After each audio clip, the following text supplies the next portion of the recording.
A pleasure to welcome for the first time to Torah Motion Gila Fine, and also from Israel, probably not too far from Benny. I assume you're in Yerushalayim, and Gila teaches at Pardes Shalem College, Amudim, and of course she is the author of the recently published book, The Mad Woman in the Rabbi's Attic, rereading Women of the Talmud. You weren't here. Rebecca Winter spoke. I don't think they make the book. They don't make the book. They won't make the next book either. She spoke on Bilga and Heleni Hamalka this morning to frame Masechet of Sukkah, but that's not in your book. But anyways, don't worry. There's no speaker after you, so you can take as much time as you need to finish up. And Vakasha Gila. Thank you. Thank you very much. Can you hear me? We can hear you perfect. That British accent. We love Amazing. it. Okay, I'm Canadian, so Um, I like, yes, we like you. You are our favorite members of the Commonwealth. there Hello, you go. Torah in Motion. It is so lovely to be with you all. It's my first time, and so it's very exciting for me. I'm going to endeavor not to go too long. I'm starting late for the record, but I'm going to try and let you all go on time because I know that it's Erev Chag and everyone has a great deal to do, including myself. So I'm going to start with a few technical details and then we will dive right in. I will be sharing my screen. I will be asking for volunteer readers, please. So if at that relevant point you would like to volunteer to read, and I will need some volunteers, please do raise your electronic hand and I or Rabbi Jay will call on you to unmute. Following up on that, I will not be a talking head for the next 30 to 40 minutes. This is going to be a joint effort. I will need readers. I will be asking questions and expecting brilliant answers of you because I hear great things about Torah in Motion. I also welcome your questions, for which purpose we have the chat box. And if at any point you actually want to speak, do raise your electronic hand and then Rabbi Jay or I can call on you to unmute yourselves. I want to thank those of you who have already turned on their cameras. I know there's a lot to do and half of you are probably cooking while listening to this, but it's very nice for me that I'm not shouting into a void. So thank you to those of you who are letting me see your lovely faces. And finally, if you will allow me, I would like to dedicate our learning together to the swift and safe return of the hostages, to the healing of the wounded, and to the comforting of the bereaved. And with that, let's start with an obvious one, perhaps not so obvious as we might think, but let's start with, what do we celebrate when we celebrate Sukkot? And no, that is not a trick question. Nor is it, by the way, a rhetorical question. What do we celebrate when we celebrate Sukkot? Again, give and take, people. I will need answers.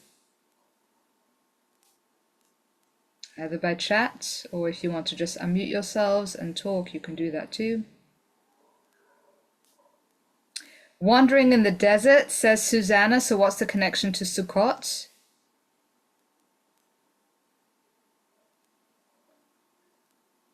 If you're speaking, Susanna, I can't hear you because you're muted. Oh, I thought I unmuted, sorry. So we spent 40 years in the desert and lived in Sukkot. Also, it's fall harvest. Good. All right. So let's start with that. And Susanna, no good deed goes unpunished. So I'm going to share my screen in a moment, and I'm going to ask you to read our first source for us, please. Okay. 1 moment. Yes, Susanna, please do read number 1. It's not showing up. Yeah, just it's not showing. Okay. Can you make it a little larger? Yep.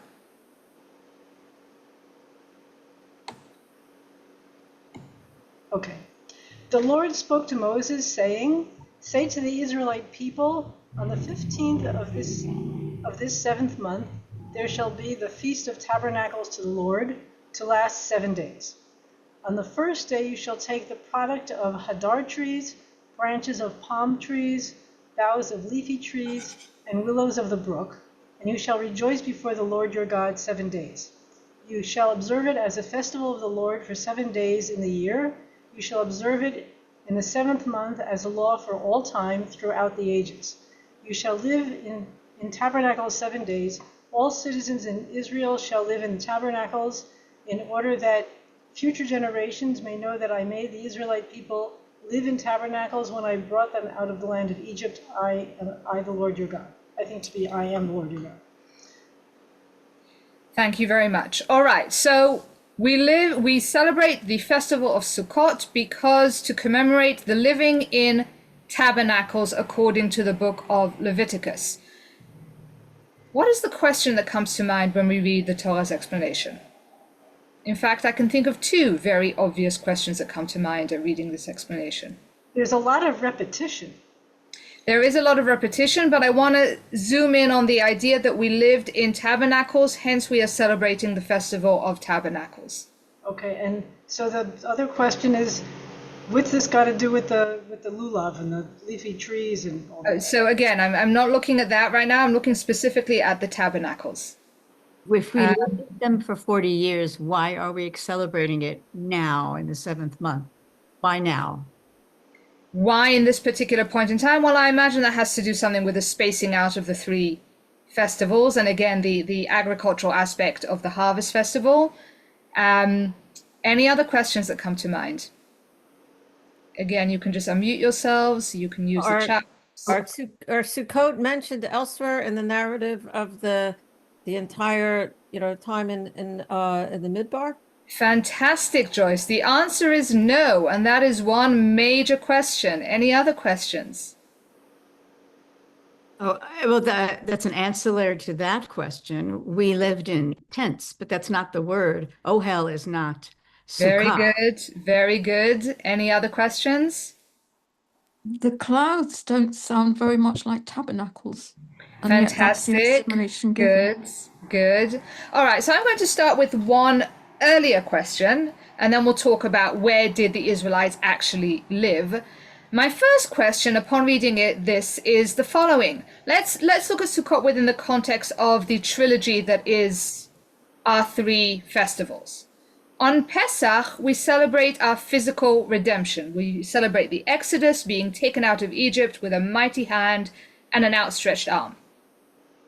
On Shavuot, we celebrate our spiritual redemption, the receiving of the Torah in a divine revelation of thunder and lightning and a mountain in flames. And on Sukkot, we celebrate living in tabernacles. Do you see the difference here? What is so redemptive about living in tabernacles? Where's the great miracle, the great signs and wonders of the festival of Sukkot?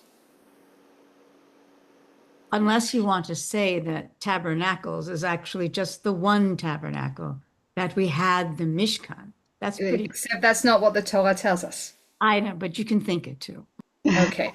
I'm going. Let me open to questions at particular points because I am quite anxious and I'm already running quite low on time. The second question, which a bunch of you touched on, is when did the Israelites ever live in tabernacles? In their entire trek through the Sinai desert, not once are the Israelites described as living in tabernacles. In fact, again and again, as you yourselves have pointed out, the Israelites are described as living in tents. And if we look at the verses in number 3, after the revelation, God says to the Israelites to return to your tents. And when the Israelites complain about the manna, we find them weeping at the entrance of their tents. And when Bilam looks out onto the Israelite camp, he exclaims, "How beautiful or how fair are your tents, O Jacob."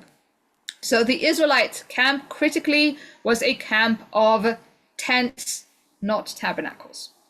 And it's probably this notable absence of tabernacles that leads Rabbi Eliezer to say in Tractate Sukkah, this is source number 2, that the Sukkot that are mentioned were not actual tabernacles. They were, in fact, Ananei HaKavod, which are traditionally translated as the clouds of the glory of God that surrounded the Israelites in the desert.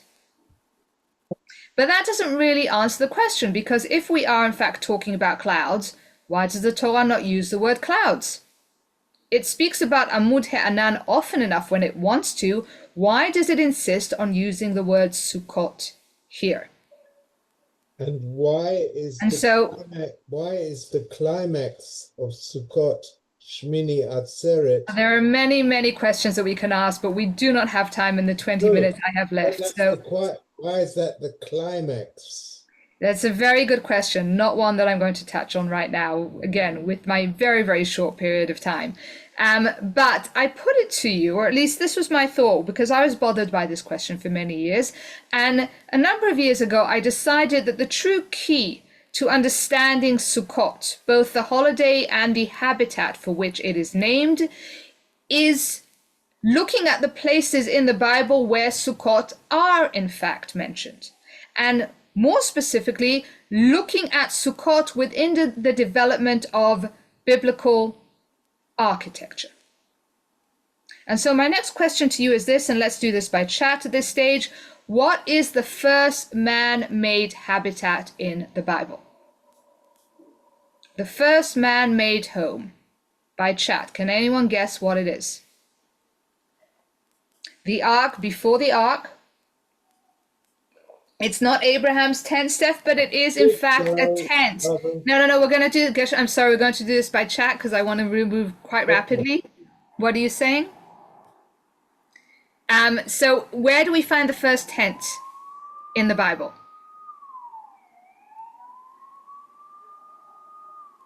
Anyone? First tent in the Bible, it's not Abraham. All right, I'll tell you. The first tent that we find in the Bible is the tent of Yaval. This is number 4. Yaval was Adam's 7th generation grandson. And we're told that he was the first to live in tents and raise cattle. And then a few chapters after that, we find the infamous tent, as Susan says, in which Noah uncovers himself while drunk. And then shortly after that, the more respectable tents of his son, Shem. And what I want to do next is I want to look at the initial tents that are mentioned in the book of Genesis. And as we read these instances, I want you to think about what unites all of these appearances of these initial tents, or ohel, as was mentioned. Can I have another reader, please? If you'd like to read, please unmute yourselves and just jump in. I do need a reader. Please do volunteer because we are running short on time. And if you don't volunteer, I will volunteer you. Ruth, thank you very much. So we're going to begin. I mentioned Yaval and Noah. Let's begin with the third instance, and that is Abram. Abram moved on. Abram moved on to the hill country east of Bethel, and he pitched his tent, with Bethel on the west and the west, and Ai on the east.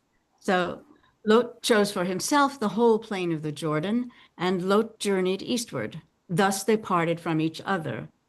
Abram remained in the land of Canaan, while Lot settled in the cities of the plain, pitching his tents near Sodom. And Abram moved his tent and came to dwell at the terebinths of Mamre, which are in Hebron, and he built an altar there to the Lord. Thank you. So we've got Abraham and his tent. Let's read on, please, Ruth. The Lord appeared to him by the terebinths of Mamre. He was sitting at the entrance of the tent as the day grew hot. Looking up, he saw 3 men standing near him. As soon as he saw them, he ran from the entrance of the tent to greet them and bowed to the ground. Abraham hastened into the tent to Sarah and said, "Quick, 3 seahs of choice flour. Knead and make cakes." They said to him, "Where is your wife Sarah?" And he replied, "Well, there in the tent." Thank you. Let's stop there and let's move on to the next tent, please. Isaac then brought her into the tent of his mother Sarah, and he took Rebekah as his wife. Isaac loved her, and thus found comfort after his mother's death. And then one more. When the boys grew up, Esau became a skillful hunter, a man of the outdoors. But Jacob was a mild man, dwelling in tents. Thank you. So these are the initial tents in the book of Genesis. Keep them all in mind because I'm going to ask you about them in a little bit. But before I do, what is the second man-made habitat that we find in the Bible? Again, by chat box, can anyone tell me what it is?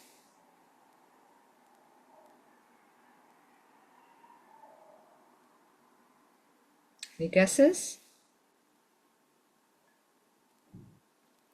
Migdal Bavel is not so much a habitat. I'm not sure that people actually lived there. It was more of a monument. An ark also, thank you, Ruth. It was a house. It was a bite. I don't think an ark, again, was not built as an actual habitat. It was built as like a kind of bomb shelter for the flood, a safe space. A house, a bite, is the second man-made habitat that we find in the Bible. And where do we find the first bite? Can anyone tell me that?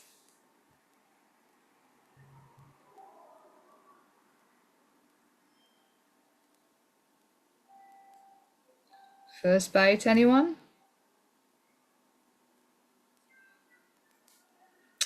There are no bites in Gan Eden. It's not Avimelech.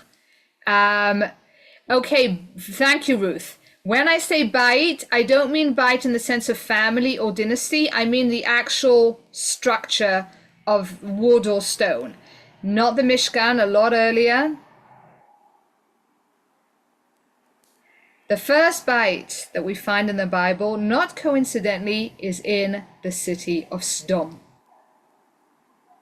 Lot, who lives in a tent the entire time he's with Abraham, once he parts from Abraham and moves to Sodom, that's where he builds himself a bite. And once again, I'm going to ask for another volunteer reader, please, because we're going to look at the initial houses in Genesis, and I want you to think about what unites them as a habitat. Can I have another reader, please? If you don't volunteer, I will pick on. Sorry? Thank you, Naomi. Thank you very much. So I'm going to ask you to read, and as we read, I want you to think about what unites all the tents that we read about, and what unites all the houses that we're reading about, and what critically distinguishes these two types of home. So this is number 5. He said, please, oh boy, gotta get a little closer. Please, my lords, turn aside to your servant's house to spend the night and bathe your feet that you may be on your way early. But they said, no, we will spend the night in the square. But he urged them strongly, so they turned his way and entered the house. He prepared a feast for them and baked unleavened bread, and they ate. They had not yet lain down when the townspeople, the men of Sodom, young and old, all the people who to the last man, gathered about the house. But they shouted to Lot and said to him, where are the men who came to you tonight? Bring them out so that we may be intimate with them.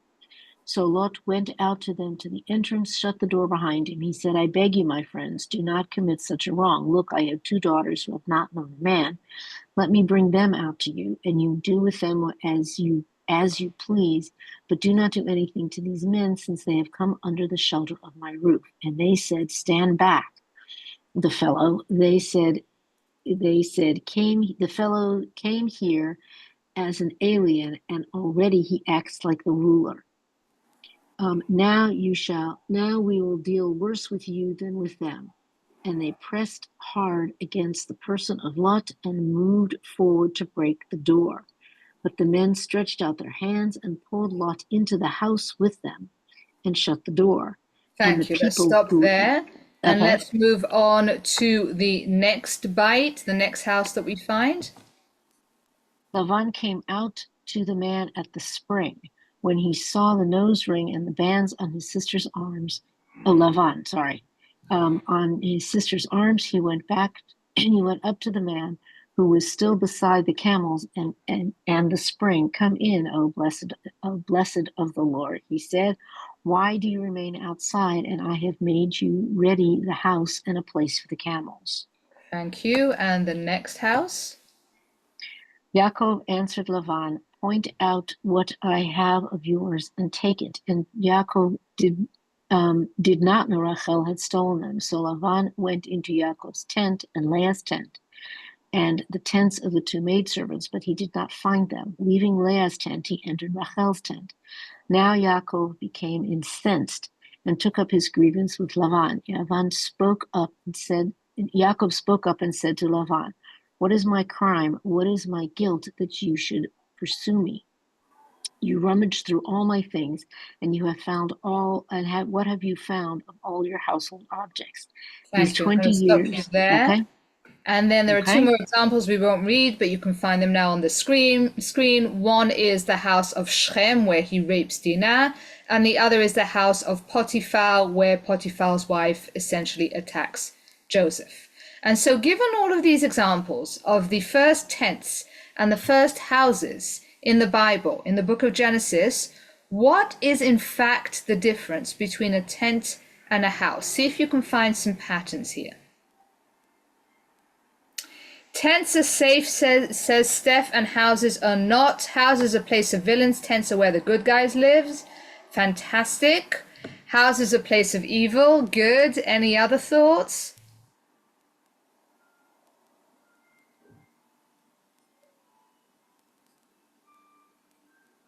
I challenge you to.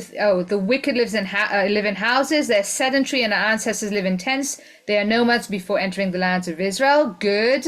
Very good, Boya. Houses are places of division. Fantastic, Naomi. All right, so let's start with the initial juxtaposition. We are told that houses lend themselves, sorry, I'm just reading more answers that are coming in. Tents are welcoming. Hang on, that was a very interesting thought. Tents are welcoming. Houses need invites. Fantastic. A vulnerable structure of the tent as opposed to houses which are more stable. Okay, fantastic. So let's start with the initial juxtaposition. I go back to Abraham and Lot. Lot, we are told, in the assault on his guests, basically takes the angels into the house and, quote, shuts the door after him. And this is only one chapter after Abraham runs to greet the angels from the, quote, entrance of his tent. And I want to claim that this juxtaposition explains why the good guys, or the Hebrews, continue to live in tents long after all of the foreign cultures around them have graduated to houses of wood or stone. Because while the house is the place that shuts out the world, the tent remains forever open. Which is why again and again in the book of Genesis, you find people being invited into tents, whereas houses are spaces in which the other is either shut in or kept out. And let's look at a couple other juxtapositions. Shechem uses the locked house to hold his rape victim Dinah captive. And Potiphar's wife similarly uses the closed house to force herself on Joseph, as opposed to Isaac, who gently takes Rebekah into his mother's tent and, quote, loves her. Similarly, Lavan only opens his house to Eliezer once he sees all the jewels that Eliezer is carrying, while Jacob, who is, quote, a plain man dwelling in tents, immediately invites Lavan into his tent to search for the idols that Lavan accuses him of taking. And so it seems that while in the houses, in the foreign cultures around them, the houses in Sdom, the houses in Shechem, in Haran, in Egypt, while those houses serve to separate, to keep out, to create a boundary between self and other, the Hebrew tents beckon, they invite, they make room for the other within the space of the self. Which lends itself to the very famous Midrash, and this is our next source, about Abraham having his tent open to all the corners of the world so that everybody could be invited in. But wait, I gave away too much. I want to ask you this. If this is a difference between tents and houses, where then do Sukkot come in? And I want to ask, where is the first mention of a Sukkah in the Bible? Shmini Atzeret is the day of locking, the end of the tent existence, living in the, we're not living in a house again, where you can lock people out. Okay, so hold that thought. So yes, Yaakov, I'm seeing in the chat, builds Sukkot for his animals. That is absolutely right. Not coincidentally, the very first Hebrew who transitions into a house, who builds himself a house, at the very same moment also builds Sukkot for his cattle, and that, we are told, is why the place is called Sukkot. This is the next source. And the Or Chaim actually says something really interesting. He says, what's the big deal? So Jacob built tabernacles for the animals. Why is that so important that it merits for a whole place to be called Sukkot? And the Or Chaim answers and says, Jacob was the first man to ever build a shelter for an animal, which is a very interesting thought. However, at this point, our search for biblical Sukkot runs cold, because there are not that many other Sukkot in the Bible. The place name Sukkot appears several times, and in fact, the claim is that there was more than one place that was called Sukkot, but Sukkot in the sense of a tabernacle hardly appears at all again. However, what we do have is a repeated and very evocative use of the root of the word sukkah, which is sachach, samich chaf chaf. And one last time, I want to look at the places where this root appears. And once again, I want to ask you what unites all of the uses of this root. So can I have one final reader? Well, not final, but can I have another reader, please, at this stage? Anyone? Again, I'll pick on you if you don't volunteer. Will it be Ruth again? I think it's got to be Ruth again. Okay. So Ruth, if you would please read the sources in number. I alluded to the first one. Let's look at the second one on, please. The Kruvim, the Kruvim shall have their wings spread out above, shielding, or sochachim, the cover with their wings. And as my presence passes by, I will put you in the cleft of the rock and shield sachoti, you with my hand, until I have passed by. And then place there the ark of the pact, and shield sachota, the ark, with the curtain. And it shall serve as tabernacle for shade from the heat of the day, and of refuge and shelter from storm. That's Yeshayahu. And he will shelter me in his tabernacle on an evil day, and grant me the protection of his tent. Raise me high upon a rock. That's Tehillim. Wait, no, that's it. Thank you. All right, so with all of these examples in mind, what is the commonality of all of the uses of the root sachach? What do they all have in common? Cover, protection, shelter, fantastic.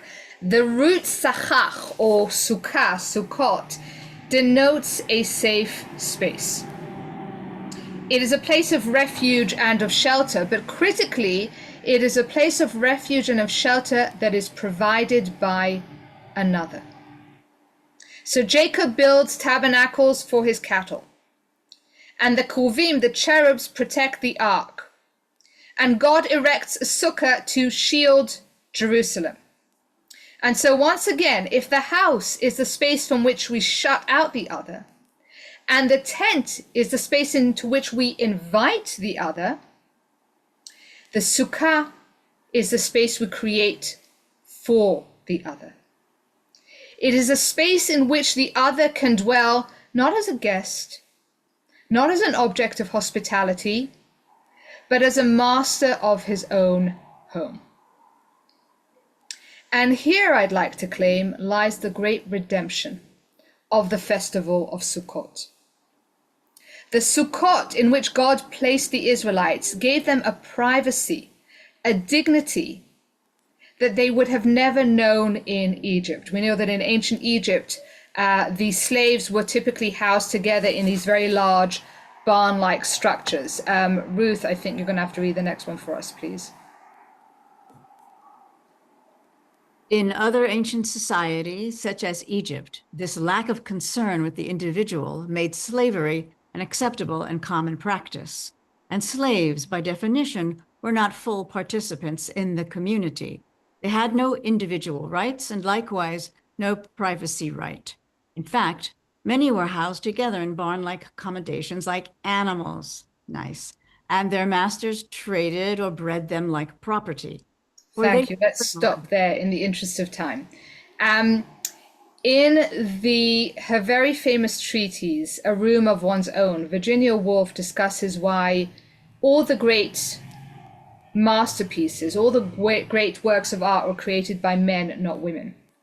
And she says women were incapable of creative endeavor because women never had autonomy and dignity. And women never had autonomy and dignity because they never had a room of one's own. One more time, Ruth, can I ask you to please read the final source for us? You have to unmute yourself there. I thought too of the admirable smoke and drink and the deep armchairs and the pleasant carpets, of the urbanity, the geniality, the dignity, which are the offspring of luxury, privacy, and space. But for women, I thought, looking at the empty shelves, these difficulties were infinitely more formidable. In the first place, to have a room of her own, let alone a quiet room or a soundproof room, was out of the question. There must be freedom and there must be peace. Not a wheel must grate, not a light glimmer. The curtains must be close drawn. Intellectual freedom depends upon material things. Poetry depends upon intellectual freedom. And women have always been poor, not for 200 years merely, but from the beginning of time. Women have had less intellectual freedom than the sons of Athenian slaves. Women, then, have not had a dog's chance of writing poetry. That is why I have laid so much stress on money and a room of one's own. Thank you. Hence the title of this class, A Sukkah of One's Own. Virginia Woolf says, dignity is the offspring of privacy and space. It was in their Sukkot, whether you believe them to be actual tabernacles or clouds, that the Israelites were able to live for the very first time with a sense of honor and a sovereignty that is the lot of freeborns. In this respect, the Ananei HaKavod that Rabbi Eliezer speaks about are probably more accurately translated not as the clouds of the glory of God, but rather as the clouds of the dignity of man. And that, if you will, is the true miracle of the holiday of Sukkot. A miracle which might not be terribly miraculous, but is probably the most redemptive of them all. We might have been taken out of slavery on Pesach, but it was on Sukkot and in Sukkot that we had slavery taken out of us. And I'm actually finished on time, almost to the minute. So I'm going to wish you a Chag Sameach. Rabbi Jay, you'll tell me if we have time for questions or not. We do have time for questions, absolutely. So we're going to take some questions. Oh, no, that's not what I wanted to do. I wanted to stop sharing. I will also put my private or personal email in the chat box. And if there's anything you'd like to discuss, you are very welcome to email me. Sure, yeah. I'm going to, it might take me some time, but those of you who've ever emailed me before know that I always do answer. So that is my email address, and I will also put my website in. And yes, I'm happy to take questions. I would say your reinterpretation of Ananei Kavod is mind-blowing. Thank you very much. Okay. They want to know what your next book is. What will be the subject of my next book? Well, I'm not a very superstitious person, but I very much believe in the rabbinic idea of "En habracha shora ela b'davar hasamui min ha'ayin," meaning that is only blessed which is hidden from sight. So I'm going to keep my privacy for now and definitely tell you more about it once that comes close to fruition. But I've only really just started, and it's going to take me some time to get it right. And thank you for that very kind compliment.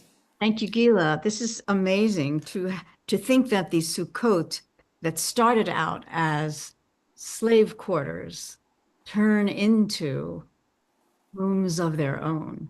Tiny Sukkot instead of great big barns. Beautiful, beautiful. Thank you. Thank you. Okay.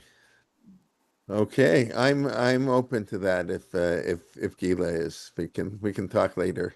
The last comment. Okay, thank you. I'll let you get ready for Sukkot. I see your library is very, very big. I always love that's first when I go to somebody's house. I always like to look what's farm they Yeah, have that this we is don't this have. is this is real. It's not a backdrop. This I is the I, I actual library. recognize it's real. Yeah, just mine is real, but you can only see part of mine. But yours looks, very yes, very substantial. Next time I'm in Jerusalem, I'm going to have to come and visit Please just do. just to see the I will library. make room for you in the space that is mine. Okay, okay. Thank you very much, and thank you everybody. Really, it's been this is our third, 3 out of 4 Sundays with our Yom Ayun, 18 different speakers, Rosh Hashanah, Yom Kippur, and Sukkot. So Gili are really achrona chaviva bemet in many ways. Although we do have 3 classes still this week. We learn Torah every day, pretty much every day. So we'll have 2 shiurim on Thursday. Rabbi Shlach, will finish up his Haftorah of the Yom Tov. We'll also have a Parsha shiur on Thursday, and then I'll have my shiur on the Siddur. We'll do on Sukkot, continue on Hoshanas on Sunday, on a Friday morning. So we will have those shiurim. No shiurim tomorrow, Tuesday, Wednesday, of course, is Yontav Sheni Shogaliot here. So what can we do? But we'll continue Thursday morning. Okay, everybody. Want to wish everybody a Chag Sameach. Thank you all, and look forward to learning with you. And thank you again, Gila, and Chag Sameach. We should hear good news, please God. Sounds positive coming out of Israel. Let's hope it comes to fruition, and maybe on the 2nd anniversary, everything can come to an end, this horrible war. But Vakasha. Okay, be well, everybody. Yasher Koach and Chag Thank Sameach. you. Okay. Thank you. Bye-bye. Thank you. Yes, okay.